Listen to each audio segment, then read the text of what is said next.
Hello, my name is Sarah Mataseski, and the title of my project is Cognitive Psychology in the Real World.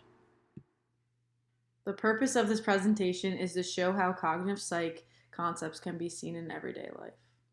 The first topic we will be covering is perception, which is the interpretation of sensory input. An example of this is virtual reality, where computer graphics convince the body it is someplace it is not.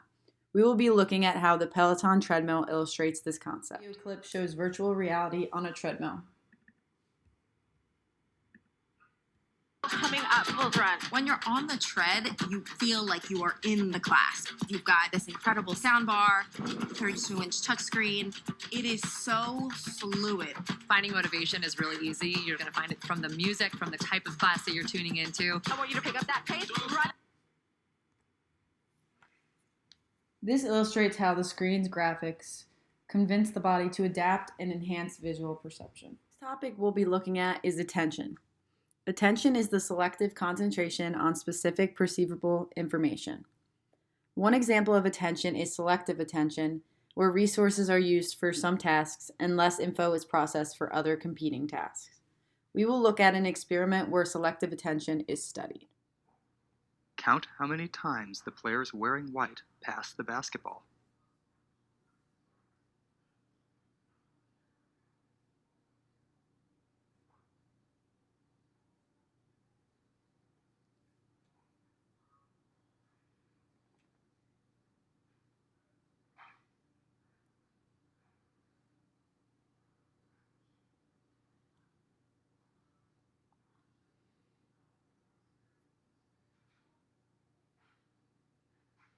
How many passes did you count?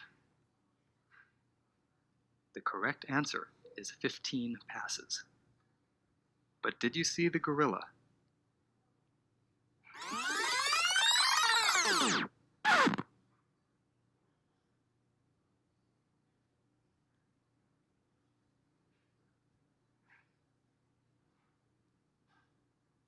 This video is from research.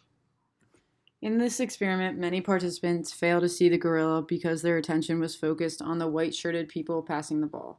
This shows how selective attention can cause people to miss other perceivable info, a concept similar to change blindness. Memory formation is the ability to perceive, store, and recall information.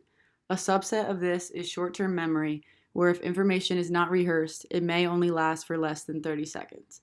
This forgetting can be attributed to interference. In this example of short-term memory, the information that the food was ready interfered with the thought of the comic.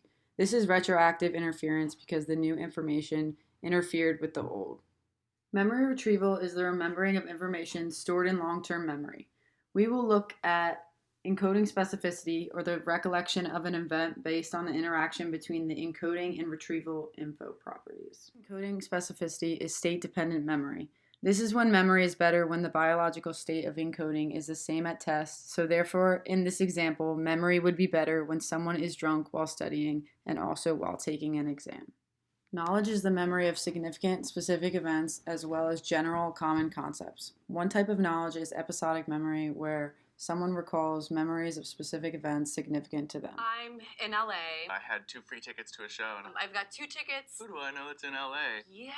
She brought Flamin' Hot Cheetos to the stage door. And I signed it. She signed it. Love those. We went out for dinner that night. We went out to dinner. A couple friends came, No, it was a whole group. super A casual, lot of energy and personalities. to Tender Greens. This is an example of episodic memory where the couple remembers the circumstances and information about the event of meeting each other. Categorization is the assortment of objects and ideas into groups for a specific purpose. One view of this is the prototype view, where the category membership is based on the best or most representative member of the category. On the right side of the example, it shows that people construct a prototype of the dog in the middle to represent the dog category. The specific breeds are not acknowledged. Imagery is the process by which an internal representation of an object is generated. An example of this is the usage of mnemonics, which are tricks or techniques used to improve memory. This example uses the peg word method, which is a type of mnemonic which uses a rhyme, 1 sun, 2 shoe, 3 tree, where an image is created in order to better remember the items. Language is the way of communicating between human beings, consisting of words constructed in a meaningful way. A concept of language is categorical perception, where similar sounds are perceived as sounding the same because they don't fall into any specific category in that language. This social media vlog shows categorical perception in the real world. This audio clip that sounds like Yanny to some people, but sounds like Laurel to others. Take a listen for yourself. Laurel. The clip went viral when @Chloe Couture tweeted it, and the rest is history. In this video, both Yanny and Laurel can be heard, emphasizing the complexity of language when sounds cannot be categorized. Problem solving is the cognitive processes used in transforming starting information into a goal state using specified means of solution. One example of problem solving is working backwards. In a maze, someone can analyze the goal to determine the last step, then work backwards until they reach the starting state. Decision making is the process of selecting a logical choice among available options. In this quote from The Bachelor, it shows hindsight bias, the tendency to perceive events that already happened as predictable. Since Ari broke up with Becca and tried to win Lauren back, he felt as though he already knew he made the wrong decision before he even made it. Thanks for watching.